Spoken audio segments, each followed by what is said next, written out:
I'm getting a nightmare view of a government that we will wake up to one day which says, I have signed a treaty with, fill in the blank. I have agreed with the United Nations, fill in the blank. In order that we achieve and maintain peace around the world, we are asking you to voluntarily give up your guns. I have agreed with the United Nations that anyone who earns over, fill in the blank, is a pig, and that pig must now turn over his property in order for the betterment of humanity. I see a compliant press. I see a single-party system, and I'm frankly terrified. I don't know what else to say to you. What does that tell you about the Republican Party? That they're in on it, too. Thank you. Why would they run an old hack who was sure to lose? Because they wanted Obama to win. Let's not forget that George Bush had the power for 8 straight years, and he almost wrecked this nation. Look, you know what? You're the one who called Bush a fiscal socialist, and he was the one who robbed the Treasury on the way out. Thank you. And I warned everybody 4 months, 5 months, 6 months before it was over. You have not seen anything yet. I hope he doesn't do anything worse. And every day it got worse under Bush, didn't it? And then what did we get at the end of the tunnel? What was waiting for us at the end of the Bush tunnel? Barack Hussein Obama. Given to us by whom? By the government media complex, by the Democrats, by the Republicans. So what we're seeing here is an emerging, new government emerging, a world government where America is only one piece of the whole puzzle. And our rights are no different from that of someone in Uganda. At the end of the road, we're going to wind up enslaved by the United Nations. That's exactly what is going on here. I think you're right, Michael. And for the sake of harmony, we are going to eliminate talk radio. For the sake of intercommunity peace and harmony, we're going to eliminate any conservative blogger. For the sake of intercommunity tension and lessening such, we're going to ban any blogger who said something negative about any world leader from any other country. They're going to be men without a country. For the sake of peace on earth, no one shall criticize a world leader. For the sake of intercommunity peace and harmony, we are going to eliminate anyone who says they do not believe global warming is a problem.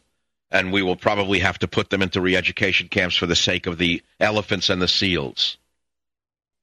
Cap and trade, it's a con. Goldman Sachs. Don't say cap and trade. Say Goldman Sachs. Goldman Sachs. Don't say cap and trade. It's a scam.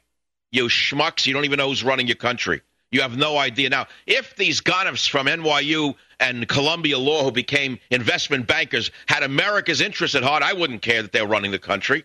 I wouldn't care. Say, well, they're the brightest guys around. If guys who did fly fishing stuff, that wonderful, nice fly fisherman, Treasury Secretary, Robert Rubin, who worked for Clinton, if this guy had a scintilla of interest in America and our national security, and Hank Paulson, another wonderful man who worked the Treasury for Bush, if these men cared about America's future and America's security, I'd say good luck to them. They're very smart guys. But I don't believe they do. I believe they're total thieves. My personal gut feeling tells me that they're worse than Bernie Madoff. Bernie Madoff is a chain snatcher compared to those guys. Bernie Madoff was a chain snatcher compared to the Treasury secretaries. That's what I think. You think they give a damn about their grandchildren frying 10 years from now from a nuclear exchange? These guys don't have a soul. In my opinion, they're hollow men. They're empty men. They're shells.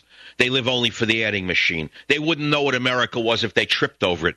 They wouldn't know what the U.S. Constitution was if you slapped them in the face with it. They wouldn't know what the American flag was if you wiped their faces with it.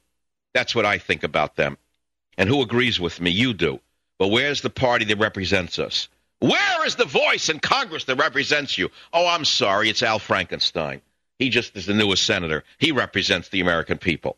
That's right. The clown from Saturday Night Live goes into the biggest comedy club in history, the U.S. Senate. He represents the American people. So we're in a real bad state right now. We got a president selling us out on a daily basis as fast as he can before the American people stand up and say, stop him before he kills us all. Something's wrong with the picture. Why, you ask yourself, does this president, this irresponsible, naive president, if you want to call him that, that's a positive, by the way. See, I'm not calling him a traitor and a conspiracy theorist or a Manchurian candidate. I said this naive president, why is he racing to push through all of these bills? socialized medicine, socialized auto industry, socialized banking, socialized cap and trade. Why is he pushing it as fast as he can? Because he knows you're going to find out who he is eventually, and it's going to come sooner than he even thought. If it's only July and already he's in negatives, where do you think he's going to be by December? Tell me where he's going to be in December. You think he can recover from this? Impossible. So why are they pushing all of this so fast? Because they have to. Because the minute you wake up, you're going to start screaming and yelling. You're going to tell the schmuck who's your congressman you're throwing him out in his butt. You're going to put a dog catcher in, you're throwing him out, and they'll have to get a job. He'll have to go out and rob your jewelry or something in order to make a living rather than robbing the taxpayers. So they're pushing through as much left-wing, internationalist, garbage as they can to get very down in the gutter with you. And now we wake up and you say, well, it's only, business as usual. The Republicans were crooks. They were. They were terrible crooks. They were evil. They were evil. They were some of the most evil doers I've ever seen in my life.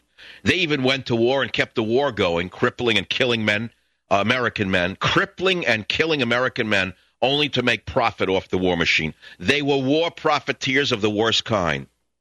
They were warmongers and war profiteers of the worst kind. That is why they would not win the war in Iraq, because they didn't want to win the war. They figured, 30 men a month losing their eyes, 30 men a day losing their feet, doesn't matter. As long as the money goes into Goldman Sachs, as long as the money goes into those who put him in office, they were the worst of the worst. So look what we have now.